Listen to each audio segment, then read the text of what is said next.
నమస్తే, welcome to hello doctor. ఈరోజు hello డాక్టర్లో gastric సమస్యల గురించి వివరించడానికి మనతో పాటు డాక్టర్ హెయిర్ హోమియోపతి నుంచి డాక్టర్ శ్రీనాథ్ గారు మనతో పాటు ఉన్నారు. మీకు గ్యాస్ట్రిక్ సంబంధించి ఎటువంటి సమస్యలున్నా వాటికి సంబంధించిన డౌట్స్ అడిగి తెలుసుకోవాలంటే, డాక్టర్ గారితో మాట్లాడాలంటే స్క్రీన్ మీద కనిపిస్తున్న నెంబర్స్కి కాల్ చేయొచ్చు. నమస్తే డాక్టర్. నమస్కారం అండి.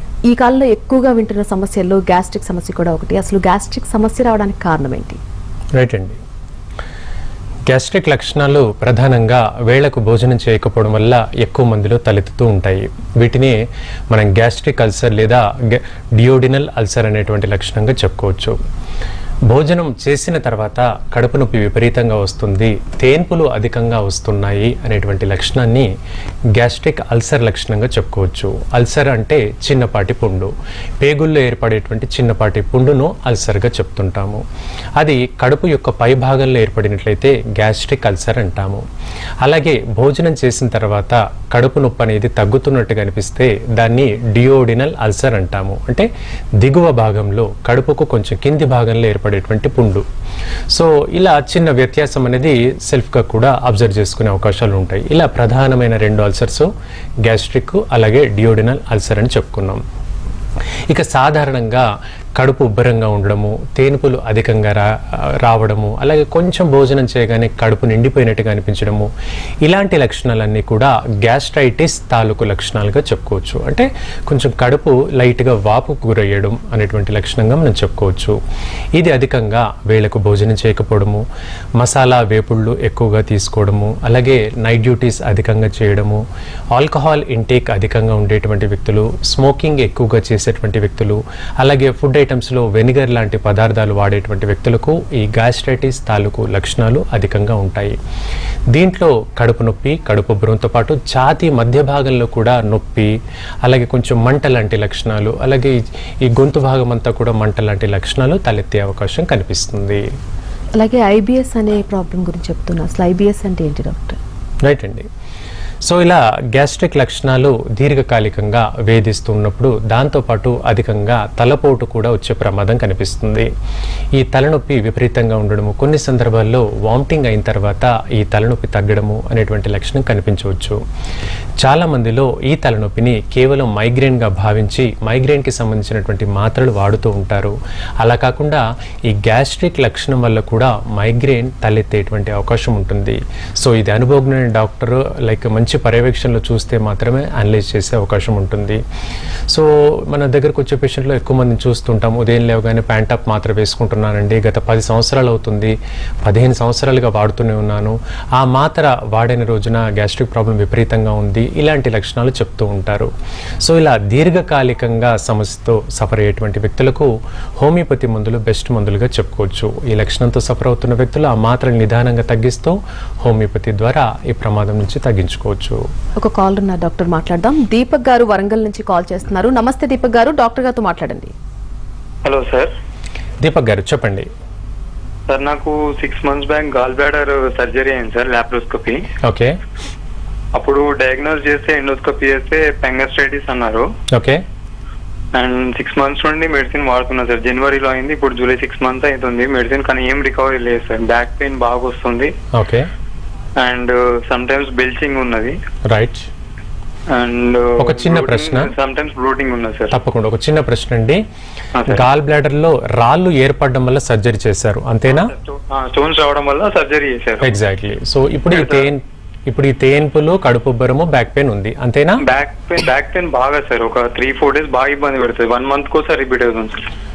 సరిగ్గా వెన్ను మధ్య భాగంలో నొప్పి ఉందా? ఆ వెన్ను మధ్య భాగానికి ఇరుపక్కల నొప్పి అనిపిస్తుందా? Right side. ఏమండి? కుడిపక్క. కుడిపక్క. యా. వెన్నుకు కుడిపక్క అంతేనా? కుడిపక్క అంతే సార్. రైట్. యూరిన్ తాలూకు ఏమైనా ఇబ్బందులు ఉన్నాయా? ఏం లేదు సార్, నార్మలే. రైట్. ఇంకేమైనా తెలుసుకోవాలనుకుంటున్నారా? లేదు సార్, అంతే. రైట్ అండి, చెప్తాను. ముందుగా మీ ప్రశ్నలో 2 విషయాలు ఉన్నాయి. గాల్ బ్లాడర్లో రాళ్ళ విషయం, అలాగే బ్యాక్ పెయిన్ విషయం. చిన్నగా చెప్పుకుందాం. గాల్ బ్లాడర్లో రాళ్ళు ఏర్పడడం చాలా మందికి తెలిసిన విషయం ఏంటంటే కిడ్నీలో రాళ్ళు సహజంగా ఏర్పడతాయి. తీసుకునే ఆహారంలో కాల్షియం ప్రోడక్ట్స్ అధికంగా ఉన్నా లేదా టమాటో లాంటి కొన్ని ప్రోడక్ట్స్ ఎక్కువగా ఉన్నా ఆక్సలేట్ క్రిస్టల్స్ ఫామ్ అయ్యి రాళ్ళు ఏర్పడతాయని తెలుసు. ఇలా కిడ్నీలోనే కాకుండా ఇతర అవయవమైనటువంటి గాల్ బ్లాడర్లో కూడా రాళ్ళు ఏర్పడే అవకాశం ఉంటుంది. దీనికి సంకేతంగా చాలామంది వ్యూవర్స్కి హెల్ప్ అయ్యేటువంటి 3 లక్షణాలు చెప్తాను. కుడి పక్కటెముకల్లో విపరీతంగా నొప్పి రావడం, కుడి పక్కన పక్కటెముకలు రిబ్స్ అంటాము, సో ఆ భాగంలో విపరీతంగా నొప్పి రావడము, అలాగే వామిటింగ్ వచ్చినట్టుగా లక్షణం అనిపించడము, అధికంగా తేన్పులు ఉండడము, కొంచెం వాటర్ తీసుకున్నా కూడా వామిట్ అయిపోవడం, ఇలాంటి లక్షణాలు ఉన్నట్లయితే అది గాల్ బ్లాడర్లో రాళ్ళు ఏర్పడేటువంటి లక్షణంగా మనం చెప్పుకోవచ్చు. అయితే కిడ్నీలో స్టోన్స్ ఏర్పడినప్పుడు హోమియోపతి మందుల ద్వారా పూర్తిగా కరిగించవచ్చు, అలాగే ఈ రాళ్ళను కూడా కరిగించవచ్చు అని చాలామంది అనుకుంటారు. కానీ ఈ స్టోన్ సైజ్ కొంచెం ఎక్కువ స్థాయిలో ఉంటుంది. అందుకే డాక్టర్ గారు లాప్రోస్కోపిక్ సర్జరీ ద్వారా మీకు తీసేశారు. అయితే ఎవరికి ఈ సర్జరీ అయినా కూడా చాలా కాలం పాటు గ్యాస్ట్రిక్ లక్షణాలు ఉంటాయి. సో లైఫ్ టైం కూడా కొందరికి ప్రాబ్లం రావచ్చు. ఛాతీ నొప్పి కానీ బ్యాక్ పెయిన్ కానీ విపరీతంగా రావచ్చు. సో మీరు ఒకసారి హోమియోలో సంప్రదించండి. దీనికి శాశ్వత పరిష్కారం హోమియోపతి మందుల ద్వారా వస్తుంది. మరొక కాల్ ఉన్న డాక్టర్ మాట్లాడదాం. శ్రీనివాసరావు గారు నమస్తే అండి. నమస్తే అండి, welcome to hello doctor. Doctor గారితో మాట్లాడండి. నమస్తే సార్. డాక్టర్ గారు. రావు గారు చెప్పండి. సార్ నాకు ఎడం పక్కన నొప్పి వస్తుంది సార్. భోజనం లేట్ అవునా, తర్వాత ఏంటంటే గ్యాస్ అర్థం కావట్లేదు. ఎడమ పక్కటెముకలు అంటారా, కడుపు భాగం అంటారా? పక్కటెముకలండి. పక్కటెముకలు. అలాగే భోజనం చేసిన తర్వాత నొప్పి వస్తుంది అంతేనా? భోజనం లేట్ గా చేస్తుంటే మా టైం నుంచి వెళ్తుంటే వస్తుంది సార్. అలాగండి. రైట్. ఇంకేమన్నా ఇంకేమైనా కడుపు అంతా దిగబెట్టడం, వెనకపాకం కూడా ఎన్నికొస్తుంది లాగడం చేస్తుంది సార్. రైట్. అంతేనా? ఇంకేమైనా డౌట్స్ ఉన్నాయా? అది తర్వాత మచ్చలు కూడా లాగుతాయండి. రైట్ అండి. సో చాలా చిన్న బేసిక్ విషయం ఏంటంటే వేళకు భోజనం చేయకపోవడం వల్ల కడుపులో ఉత్పత్తి అయ్యేటువంటి ఆమ్లాలు, అసిడిక్ నేచర్ కలిగినటువంటివి, హైడ్రోక్లోరిక్ యాసిడ్, అలాగే కొన్ని రకాల ఎంజైమ్స్, పెప్సిన్, ట్రిప్సిన్, రెనిన్ ఇలాంటి ఎంజైమ్స్ రిలీజ్ అవుతూ ఉంటాయి. సో వేళకు భోజనం చేయకపోవడం వల్ల ఆమ్ల గాఢత ఎక్కువ అవుతుంది. అసిడిక్ నేచర్ బాగా తీవ్రంగా అవడం వల్ల తేన్పులు అధికంగా రావడము, ఛాతీలో నొప్పి రావడము, ఛాతీ మధ్య భాగంలో కూడా నొప్పి రావడం, ఈ లక్షణాలు ఏర్పడతాయి. సో అస్తమానం యాంటాసిడ్ మాత్రలు ఏం వాడకండి. టైంకి ముందు భోజనం చేయడం చూడండి. అలాగే పులుపు, కారం, మసాలా పదార్థాలు కొద్దిగా తగ్గించండి. అప్పటికి తగ్గకపోతే హోమియోలో కన్సల్ట్ చేయండి. మరొక కాల్ ఉన్న డాక్టర్ నాగేశ్వరరావు గారు ప్రకాశం జిల్లా నుంచి కాల్ చేస్తున్నారు. నమస్తే అండి నాగేశ్వరరావు గారు, వెల్కమ్ టు హలో డాక్టర్. నమస్తే మేడం. నమస్తే. మాట్లాడండి. డాక్టర్ శ్రీనాథ్ ఉన్నారు, మాట్లాడొచ్చు మీరు. నమస్తే డాక్టర్ గారు. నమస్కారం అండి, చెప్పండి. నా ఏజ్ 60 సంవత్సరాలండి. రైట్ అండి. నాకు ఒక 10-15 ఏళ్ళ నుంచి ఈ గ్యాస్ట్రిక్ ప్రాబ్లం ఉందండి. ఓకే. ఇది మామూలుగా ఎల్లోపతి వాడుతున్నాను సార్. రైట్ అండి. కానీ నాకు రిజల్ట్ అనేది ఉండదు. చెస్ట్ లో పెయిన్ వస్తా ఉంటది. ఓకే. ఈ గ్యాస్ బాగా టైట్ అయినప్పుడు చెస్ట్ లో పెయిన్ వస్తా ఉంటది. ఓకే. ఈ అదే మామూలుగా జగన్మోహన్ రావు గారని నాగార్జున హాస్పిటల్లో ఉంటారు సార్, గ్యాస్ట్రాంటాలజిస్ట్. రైట్ అండి. వారికి కూడా చూపించాను. రైట్. మీరేం తెలుసుకోవాలనుకుంటున్నారు సార్? సార్ మీరేం తెలుసుకోవాలనుకుంటున్నారు? మీ డౌట్ ఏంటో అడగండి. వినిపించట్లేదు సార్. ఏమండి? మీ డౌట్ ఏంటి అనేది అడగండి నాగేశ్వరరావు గారు. మీకు ఏం సమస్య ఉందో అది చెప్పండి డాక్టర్ గారితో. పెయిన్ వస్తుంది, గ్యాస్ ట్రబుల్, గ్యాస్ బాగా ఒత్తిడి అవుతుంది మేడం. తప్పకుండా అండి రావు గారు చెప్తాను. సో 60 సంవత్సరాలు అన్నారు, దీర్ఘకాలికంగా గ్యాస్ట్రిక్ కంప్లైంట్ ఉంది, అలాగే గ్యాస్ట్రోఎంటరాలజిస్ట్ ద్వారా మాత్రలు అలోపతి వాడుతున్నానంటున్నారు కానీ తగ్గట్లేదంటున్నారు. ఇది మీ ప్రశ్న. సో ఇలా ఎక్కువ కాలంగా గ్యాస్ట్రిక్ కంప్లైంట్ ఉంది. సాధారణంగా ఒక డైజెషన్ ప్రాసెస్లో కొంత గాలి రిలీజ్ అవ్వడం సహజంగా ఉంటుంది. ఎందుకంటే ఈ యాసిడిక్ నేచర్ ఉండే ఎంజైమ్స్ మూలంగా, వీటి మూలంగా కొంత గ్యాస్ అనేది ప్రొడక్షన్ అవుతుంది. గ్యాస్ కదలికకు హెల్ప్ఫుల్గా ఉంటుంది. పేగుల యొక్క కదలిక సక్రమంగా జరిగేందుకు ఈ గాలి అనేది హెల్ప్ఫుల్గా ఉంటుంది. అలా గాలి ప్రొడక్షన్ జరగకపోతే మలబద్ధకం తలెత్తుతుంది. సో మోషన్, చాలా మంది చెప్తుంటారు మోషన్ వెళ్ళినప్పుడు చాలా హార్డ్ అవుతుందండి, ఎక్కువగా ముక్కాల్సి వస్తుంది, అలాగే ముక్కినప్పుడు బ్లీడింగ్ కూడా అవుతుంది, అది పైల్స్కి దారితీసే ప్రమాదం ఏమైనా ఉందా అని చాలామంది వస్తూ ఉంటారు. ఇలా జరుగుతుంది అంటే వేళకు భోజనం చేయకపోవడము, రెండోది తీసుకునేటువంటి ఆహారంలో నీటి శాతం తక్కువ ఉండడం, వాటర్ కంటెంట్ సరిగ్గా తీసుకోకపోయినా ఈ ప్రమాదం వస్తుంది. మూడో లక్షణం ఏంటంటే చిన్నపాటి శారీరక శ్రమ, వాకింగ్ లేకపోవడం వల్ల కూడా, స్తబ్దుగా ఒకే దగ్గర ఉండడం వల్ల కూడా పేగుల యొక్క కదలికలు సక్రమంగా జరగవు, తద్వారా ఈ గ్యాస్ట్రైటిస్ లక్షణం మొండిగా మారే అవకాశం ఉంది. ఇప్పుడు మీరు విన్న వాటిలో ఏమైనా జాగ్రత్తలు తీసుకోవాలనిపిస్తే ఒకసారి ప్రయత్నించండి. అప్పటికి తగ్గకపోతే హోమియోలో సంప్రదించండి, తప్పకుండా సొల్యూషన్ చూపిస్తాను. మరొక సమస్య చెప్పారు డాక్టర్ మీరు ఇందాక, కొలైటిస్ అనే సమస్య గురించి. అసలు కొలైటిస్ అంటే ఏంటి? రైట్ అండి.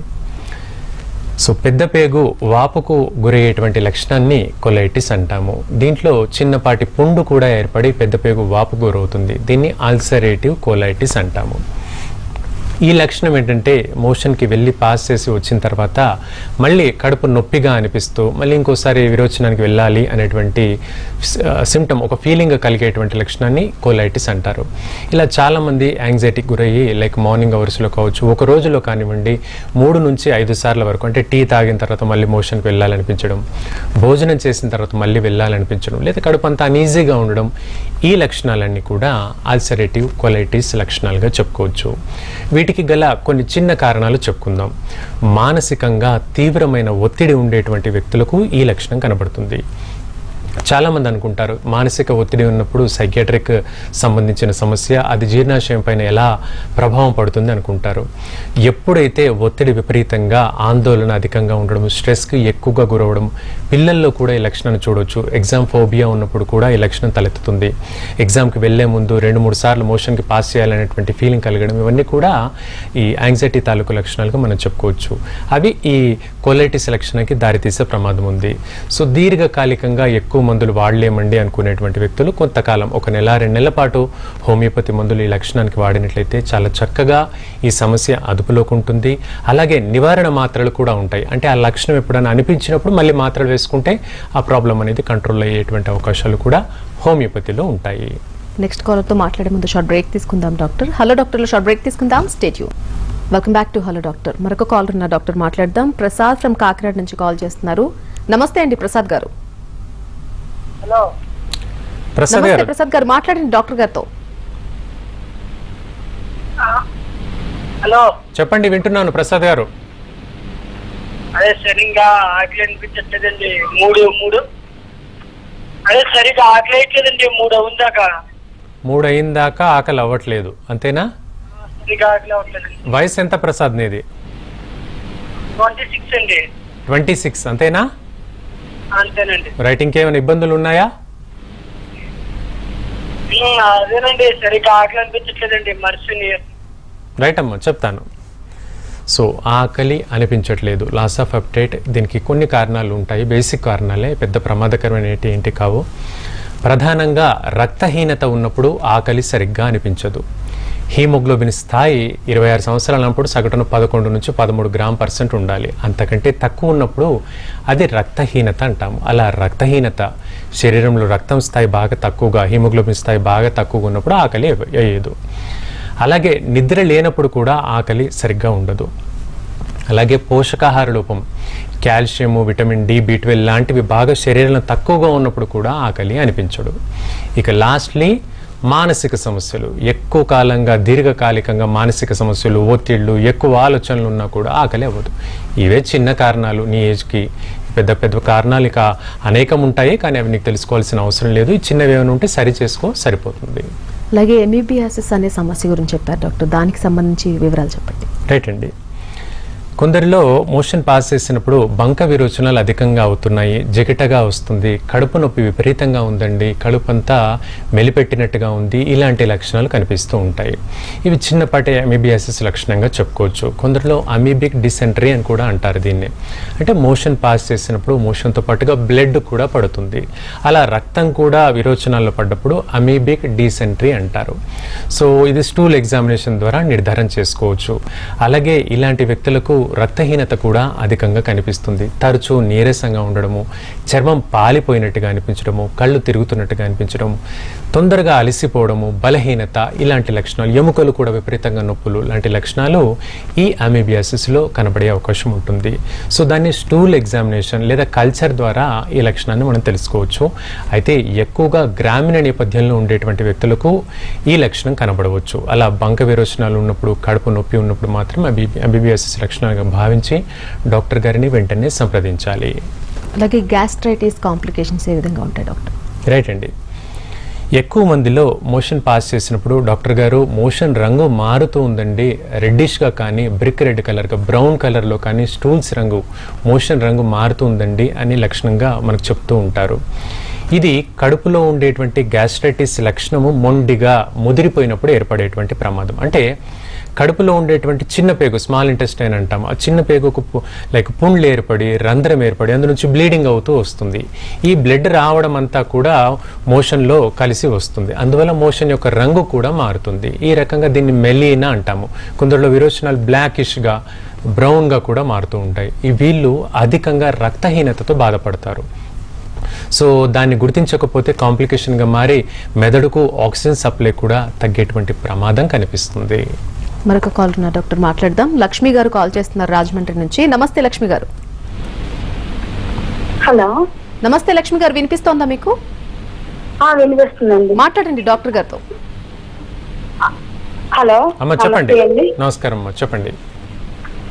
నాకు బ్యాక్ పెయిన్ చాలా ఎక్కువ వచ్చేస్తుందండి. రైట్, ఎంతకాలంగా అమ్మా?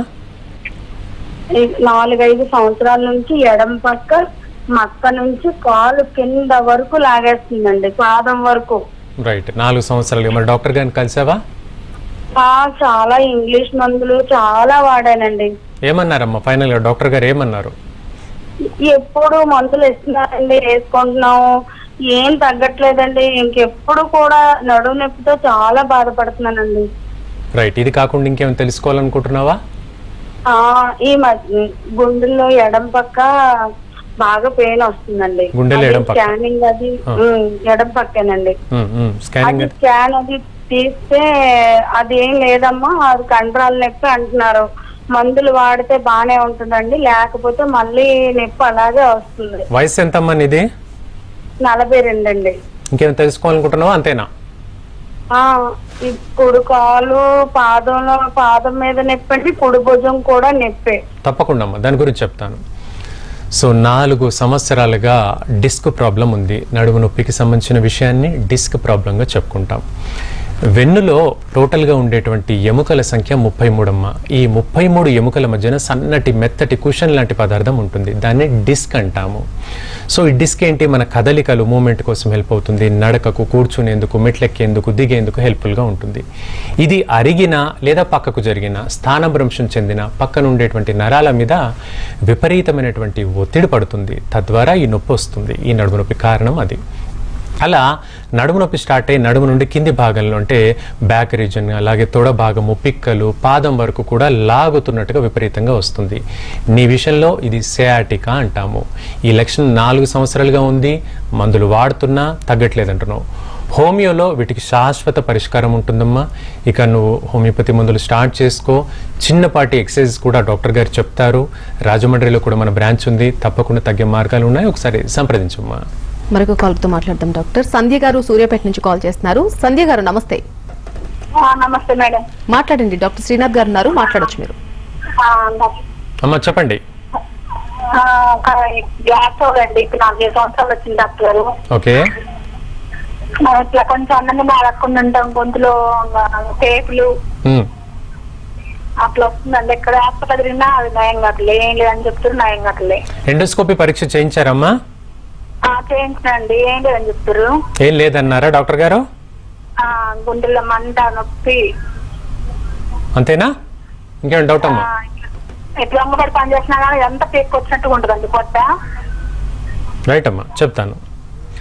సో ఈ ఆహార నాళిక అంటాం. ముందుగా నోరు కింది భాగంలో ఉండేటువంటి ఒక ట్యూబ్, ఈసోఫాగస్ అంటాము.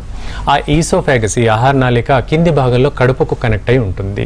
ఆ భాగంలో కొంచెము ఆ పేగ్ అనేది పలచబడి ఉండొచ్చమ్మా. ఇలాంటి లక్షణాల్లో ఈ కంప్లైంట్ కనబడుతుంది. దీన్ని హయాటస్ హెర్నియా అంటారు. ఈ లక్షణం ఉండేటువంటి వ్యక్తులకు ఛాతీ భాగంలో ఎడం పక్క నొప్పి ఉండడము, తేన్పులు అధికంగా రావడము, భోజనం చేసి 1 అవర్ అవుతుందండి అయినా అన్నం మెతుకులు పైకి వస్తున్నాయి, తీసుకున్న ఆహారం పైకి వస్తుంది, కొంచెం మంటగా అనిపిస్తుంది, లేదా వామిటింగ్ సెన్సేషన్ ఉంది, ఇలాంటి లక్షణాలు చెప్తారు. ఇవన్నీ కూడా హయాటస్ హెర్నియా తాలూకు లక్షణాలు. నువ్వు మందులు వాడుతున్నా తగ్గట్లేదు అంటున్నావు కాబట్టి ఒకసారి ఆల్టర్నేటివ్గా హోమియోపతి మందులు ట్రై చేసి చూడమ్మా, తప్పకుండా తగ్గే మార్గం ఉంటుంది. అలాగే అజీర్ణంతో బ్లడ్ వామిటింగ్స్ అయ్యే వాళ్ళని కొంతమంది చూస్తూ ఉంటాం డాక్టర్, దానికి అసలు ఆ సమస్యకు కారణం ఏంటి? రైట్ అండి. ఇప్పుడు మనం మాట్లాడుకున్నట్లుగా ఈ ఆహార నాళిక భాగంలో చిన్నగా ఆ పేగు వదులుగా ఉండడం అనేది పుట్టుకతోనే చాలా మందిలో కనపడవచ్చు. సో తీసుకున్న ఆహారం సక్రమంగా వెళ్లేందుకు ఆ ప్యాసేజ్ అనేది క్లియర్గా ఉండదు. తద్వారా ఈసోఫేజియల్ వెరైసిస్ అంటారు. అంటే అక్కడ ఉండేటువంటి పేగు కొంచెం పక్కకు జరగడం, మెత్తబడము లేదా పొడుచుకొని బయటికి రావడం, ఇలాంటి లక్షణాలు ఈ భాగంలో తలెత్తే అవకాశం ఉంటుంది. దీనివల్ల మనకు వామిటింగ్ అయినప్పుడు బ్లడ్ పడేటువంటి అవకాశం కూడా ఉంటుంది. కానీ చాలా మందిలో తెలిసిన విషయం ఏంటి, లైక్ వామిటింగ్ చేసినప్పుడు బ్లడ్ పడడము, తెమడ వచ్చినప్పుడు బ్లడ్ పడినప్పుడు అది టీబీ సంబంధించి లంగ్స్కి సంబంధించిన ఇన్ఫెక్షన్గా భావిస్తూ ఉంటారు. కానీ ఇలా ఈ ఈసోఫేజియల్ వెరైసిస్ ఉన్నప్పుడు కూడా హెమోప్టైసిస్ అంటారు బ్లడ్ వామిటింగ్ని. సో ఆ లక్షణం తలెత్తే అవకాశం ఉంటుంది. అందుకే ఈ లక్షణాలు ఎక్కువ కాలంగా సఫర్ అవుతున్నాం, 4-5 నెలలకు మించి ప్రాబ్లం ఉందండి అంటే అప్పర్ జిఐ ఎండోస్కోపీ అంటారు. అంటే కడుపులో ఒక చిన్నపాటి ట్యూబ్ వేసి మానిటర్ కనెక్ట్ చేసి ఏ విధంగా ఉంది లోపలి భాగంలో, ఏమైనా పుండ్లు ఉన్నాయా, కణితిలు ఏర్పడ్డాయా, ఇంకా ఇతర లక్షణాలు ఏమైనా ఉన్నాయా అని తెలుసుకోవచ్చు. ఆ పరీక్షలు చేయించుకోవాలి. ఇలా అలాగే మలబద్ధకంగా ఎక్కువ కాలంగా ఉంది, మోషన్ పోయినప్పుడు బ్లడ్ వస్తుంది అన్నప్పుడు మాత్రం కొలనోస్కోపీ అనేటువంటి పరీక్షలు చేయించుకోవాలి. ముఖ్యంగా ఆల్కహాల్ అలవాటు అధికంగా ఉండేటువంటి వ్యక్తులు ఈ విషయంలో చాలా జాగ్రత్తలు తీసుకోవాలి. మరొక కాలర్తో మాట్లాడతాం. Doctor Ramakka from Hyderabad call చేస్తున్నారు. నమస్తే అండి. అమ్మా చెప్పండి. డాక్టర్ గారితో. డాక్టర్ గారు అదేనండి, కొంచెం బయటికి వెళ్తుంటే బ్లడ్ బాగా పోతుందండి. అందుకని తప్పకుండా అమ్మా. ఎంతకాలంగా ఉంది? చాలా రోజుల నుంచి, 10 సంవత్సరాల నుంచి. సంవత్సరాల నుంచి ఉంది? 10 సంవత్సరాల నుంచి ఉన్నది. అప్పుడప్పుడు వస్తుంది పోతుంది అంతేనా? అవునండి. టీవీ చూస్తున్నామ్మా అంతేనా, ఇంకేమన్నా? అవునండి, బ్లడ్ పడుతుంది, నొప్పి ఉంది. రైట్ అమ్మా, చెప్తాను. సో 10 సంవత్సరాల నుంచి మోషన్ పాస్ చేసినప్పుడు బ్లడ్ పడుతుంది. ఇది పైల్స్ లక్షణంగా చెప్పుకోవచ్చమ్మా. హెమరాయిడ్స్ అంటాము దీన్ని. ఇప్పుడు మనకు వేళ్ల పైన చిన్నగా రక్తనాళాలు ఉబ్బెత్తుగా అయినాయి కదా, అలాగే పాదాల మీద కూడా ఉబ్బెత్తుగా రక్తనాళాలు మారుతూ ఉంటాయి ఏజ్ ప్రోగ్రెస్ అవుతున్నా కొద్దీ. అదేవిధంగా మోషన్ వెళ్ళే మార్గం దగ్గర కూడా రక్తనాళాలు ఉబ్బెత్తుగా మారితే దాన్ని పైల్స్ అంటాము, లేదా హెమరాయిడ్స్ అంటాము. పిక్కల్లో కాళ్ళ మీద ఏర్పడినట్లయితే దాన్ని వ్యారికోస్ వెయిన్స్ అంటాము. సో నీ విషయంలో 10 సంవత్సరాలుగా ఈ విధంగా మోషన్ పాస్ చేసినప్పుడు బ్లీడింగ్ అవుతుంది. అది ఇంటర్మీడియట్గా అయి ఉండాలి, రెగ్యులర్గా కాదు. రెగ్యులర్గా అయి ఉంటే బ్లీడింగ్ అధికంగా అయినప్పుడు మనం ఈ స్టేజ్లో ఉండమో, కొలాప్స్ అయిపోతాము. ఏదేమైనప్పటికీ ఈ పైల్స్ లక్షణానికి నువ్వు 10 సంవత్సరాలుగా సఫర్ అవుతున్నావు, హోమియోపతి మందులు వాడు, తప్పకుండా తగ్గుతుంది. సర్జరీ కూడా అక్కర్లేకుండా తగ్గించే మార్గాలు ఉన్నాయి. ఒకసారి హోమియోలో కన్సల్ట్ చేయమ్మా. మరొక కాల్ ఉన్నారు. డాక్టర్ రేవతి గారు నమస్తే అండి, వెల్కమ్ టు హలో డాక్టర్. నమస్తే మేడం. మాట్లాడండి. డాక్టర్ శ్రీనాథ్ గారు ఉన్నారు, మాట్లాడొచ్చు మీరు. అమ్మా చెప్పండి. నమస్కారం అండి, చెప్పండి. నాకు గ్యాస్ట్రిక్ ప్రాబ్లం ఉన్నదండి. ఓకే. అయితే మోషన్ వెళ్తున్నప్పుడు చాలా పెయిన్ వస్తుందండి. రైట్ అండి. ఓకే. 1 డే వెళ్ళకపోతే నెక్స్ట్ డే వెళ్తుంటే చాలా పెయిన్ వస్తుంది. ఎందువల్ల అంటారు? తప్పకుండా అమ్మా. ఇంకేమైనా డౌటా అంతేనా? అదేనండి. రైట్ అమ్మా, చెప్తాను. ముఖ్యంగా గ్యాస్ట్రిక్ లక్షణం ఉండే ప్రతి పర్సన్ కూడా మోషన్ పాస్ చేసేప్పుడు పెయిన్ అవుతుంది అనే కండిషన్ చెప్తూ ఉంటారు. ఇది సాధారణ మలబద్ధకం, కాన్స్టిపేషన్ అంటాము. ఇదివరకు కూడా మనం కాలర్స్తో మాట్లాడుకున్నాం. శరీరంలో నీటి శాతం బాగా తగ్గినప్పుడు ఈ ప్రాబ్లం కనబడుతుంది. సహజంగా ఒక ఆరోగ్యంగా ఉన్న వ్యక్తి రోజుకు 4 నుండి 5 లీటర్ల వాటర్ తాగాలి. అంతకంటే తక్కువ తీసుకున్నప్పుడు పేగుల కదలికలు సక్రమంగా ఉండవు, సో మలబద్ధకం ఉంటుంది. అలాగే ఫైబర్ ఫుడ్ తక్కువగా తీసుకున్న, అంటే ఆకుకూరలు తక్కువగా తీసుకున్నటువంటి వ్యక్తులకు కూడా ఈ లక్షణం ఉంటుంది. ఈ రెండు సరిచేసి చూడమ్మా. నీకు తగ్గని పక్షంలో హోమియోపతి మందులు వాడు. కేవలం 10-15 రోజుల్లో నీకు మార్పు చూపించవచ్చు. ఆ నొప్పి తగ్గుతుంది, అలాగే బ్లీడింగ్ కూడా తగ్గుతుంది. అసలు ఈ గ్యాస్ట్రిక్ సమస్యలు కానీ ఇవేమీ రాకుండా ముందు జాగ్రత్త చర్యలుగా ఫుడ్ హ్యాబిట్స్లో ఎటువంటి మార్పులు చేసుకోవాల్సిన అవసరం ఉంది డాక్టర్? రైట్ అండి. టైంకి భోజనం చేయనటువంటి వ్యక్తులకు అధికంగా ఈ గ్యాస్ట్రైటిస్ లక్షణాలు వస్తూ ఉంటాయి. తీసుకునేటువంటి ఆహారంలో మసాలా ఇంటేక్ అధికంగా తీసుకోవడము, irregular food habits, irregular bowel habits ఉన్నప్పుడు కూడా ఈ లక్షణాలు తలెత్తుతాయి. అలాగే మానసిక పరమైనటువంటి అంశాలు కూడా ఈ గ్యాస్ట్రిక్ లక్షణానికి ఒక రీజన్గా మనం చెప్పుకోవచ్చు. మానసికంగా విపరీతంగా ఒత్తిడికి గురయ్యి, ఉదాహరణకి ఏదైనా వ్యాపారం పెడతాము, ఆ వ్యాపారంలో నష్టం వచ్చింది, ఆ తర్వాత గ్యాస్ట్రిక్ లక్షణం విపరీతమైపోతుంది. డాక్టర్ గారు నేను భోజనం చేసి 4-5 అవర్స్ అవుతుంది, అయినప్పటికీ పొట్ట ఉబ్బరంగా ఉంటుంది అని చెప్తూ ఉంటారు. ఇవి సైకోసోమాటిక్ సమస్యలుగా చెప్తాము. సైకో అంటే మైండ్, సోమా అంటే బాడీ. అలా మనసు మీద ప్రభావితం చెంది ఒంటి మీద తలెత్తేటువంటి ఈ సమస్యల్లో జీర్ణాశయ సమస్యలు కూడా అధికంగా ఉంటాయి. ఇవన్నీ కూడా ఒత్తిడికి సంబంధించినవి. ఇవన్నీ కంట్రోల్లో పెట్టుకోవాలి.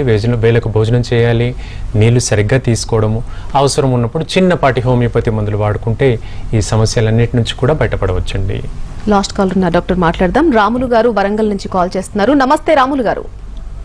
నమస్తే అమ్మా. రాములు గారు నమస్తే, వినిపిస్తుందా అండి మీకు? నమస్తే, వినిపిస్తుందమ్మా. మాట్లాడండి డాక్టర్ గారితో, మీ సమస్య చెప్పండి. నాకు పోస్టర్ గన్ ఆపరేషన్ అయిందమ్మా. రైట్ అండి. అయితే కొంచెం ఎడమ పక్క నొస్తున్నది. ఎడమ పక్క నొప్పి. Okay, right. ఏమన్నారండి డాక్టర్ గారు? ఏమన్నారు ఆపరేషన్ అయిన తర్వాత మళ్ళీ డాక్టర్ని కలిసినప్పుడు ఏమన్నారు? ఏమన్నా తగ్గగానే అప్పుడప్పుడు ఎప్పుడైనా వచ్చి చూసుకోవాలని చెప్పండి. ఇప్పుడు యూరిన్ పరంగా ఏమైనా ఇబ్బందులు ఉన్నాయా? ఆ యూరిన్ అప్పుడప్పుడు నీళ్లు కొంచెం తక్కువ తాగినప్పుడు బత్తగా వస్తుంది సార్. రైట్. ఇప్పుడు కూడా ఇంకా టాబ్లెట్స్ వాడుతున్నారా?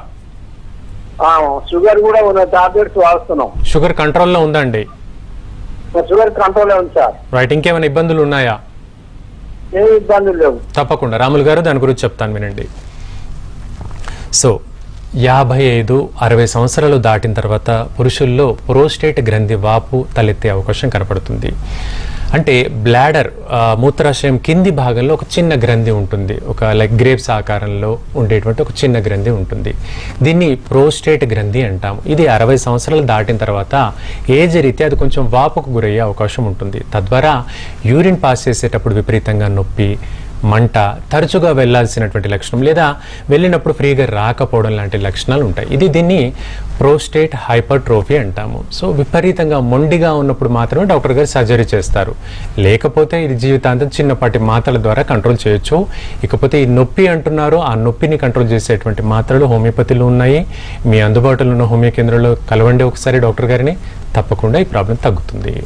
Right doctor, thank you so much. Callers అందరికీ కూడా పూర్తి వివరాలు అందించినందుకు.